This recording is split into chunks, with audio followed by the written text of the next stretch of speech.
आप देख रहे हैं जनपद न्यूज, न्यूज एंड व्यूज। नमस्कार, मैं हूं राकेश और आप देख रहे हैं जनपद न्यूज। अभी मैं हूं गर्दनीबाग धरना स्थल के पास। मेरे पीछे भी आप देख सकते हैं जितनी भी भीड़ आप देख रहे हैं सब नियोजित शिक्षक हैं और राज्य कर्मी के दर्जा के लिए यहाँ एक तरह से धरना ही दे रहे हैं। इसके पहले भी धरना दे रहे थे, लेकिन देखते हैं कि सरकार इनकी बात सुनती है कि नहीं। राज्य कर्मी का दर्जा इनको मिलता है नहीं। हड़ताल तो बहुत दिन से कर रहे हैं, धरना बहुत दिन से दे रहे हैं लोग, लेकिन अभी तक इनकी मांग पूरी नहीं हुई है। इनसे बात करते हैं और जानते हैं कि सरकार से इनको आश्वासन मिल रहा है या नहीं, सरकार इनकी मांग सुनती है नहीं। इनसे बात करके आपको बता। आज आप लोग का यहाँ महाजुटान हुआ है सभी शिक्षकों का, क्या कुछ आप लोग की मांगे हैं? क्योंकि बगल में विधानसभा का सत्र भी चल रहा है। हमारी मांगे सर मात्र एक है, वह राजकर्मी का दर्जा, उसके अलावा कोई मांग नहीं। सरकार बार बार हमें धोखा दे रही है। हमें सबसे पहले राजद से मुझे बड़ी तकलीफ है, जो शिक्षकों को खुलेआम वोट किया था। उसकी मांग में उन्होंने घोषणा पत्र में घोषणा किया था कि यदि सरकार बहुमत में आई तो नियोजित की पहली मांग होगी वह क्या था, समान काम का समान वेतन और राजकर्मी का दर्जा। मुझे बहुत तकलीफ है, यह बात सरकार आने के बाद बदल गई है और मैं सरकार को आगाह करना चाहता हूं, यह सरकार आपके साथ यदि आंख में आंख डाल के मिला सकती है तो आपको पीठ देख के दिखा के भागने के लिए मजबूर कर सकती है।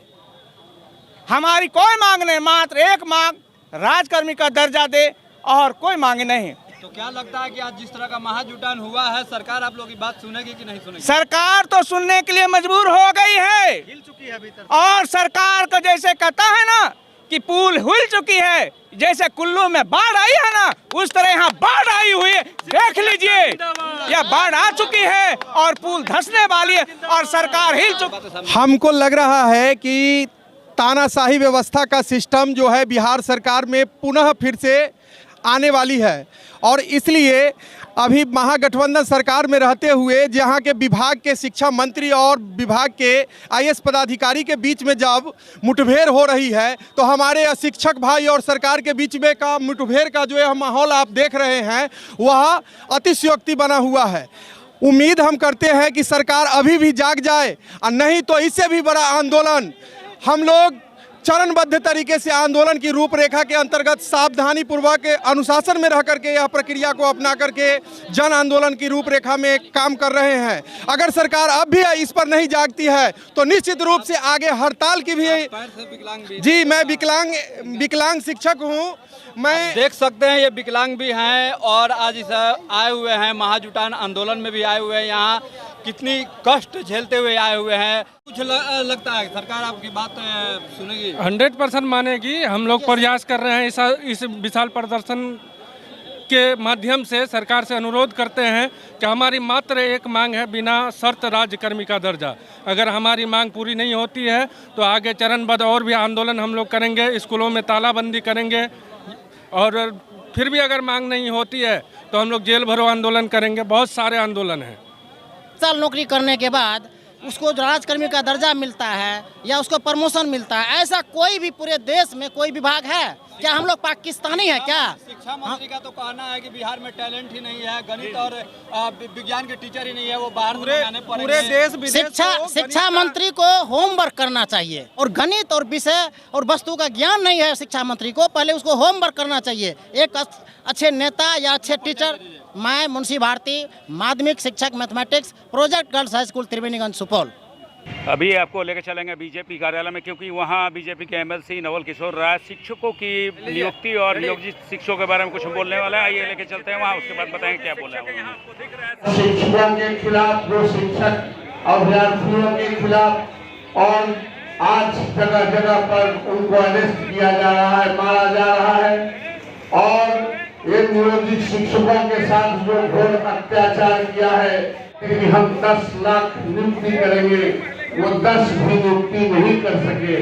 और आज जब शिक्षक अपनी मांगों को लेके आ रहे हैं तो उनको जगह पटना से लेके पूरे राज्य में जहां से शिक्षक निकल रहे हैं, पुलिस या तो उनको घर से अरेस्ट कर रही है या फिर रास्ते में अरेस्ट कर रही है, पुलिस बल का प्रयोग कर रही है। शिक्षकों किसी को अपनी बातों को रखने का पूरा अधिकार है, इसलिए इसी के विरुद्ध में 13 तारीख को 12 बजे, 11:30 बजे से 12 बजे के बीच में पटना के गांधी मैदान में तमाम राज्य के तमाम शिक्षक साथी और अभ्यर्थी तमाम लोग उपस्थित होंगे और इस सरकार के खिलाफ विधानमंडल के घेराव करने के लिए भारतीय जनता पार्टी के नेतृत्व में हम लोग आगे बढ़ेंगे और इस सरकार को शिकस्त देंगे। इस सरकार को तब तक नहीं बख्शेंगे जब तक यह सरकार यहाँ से हट नहीं जाए।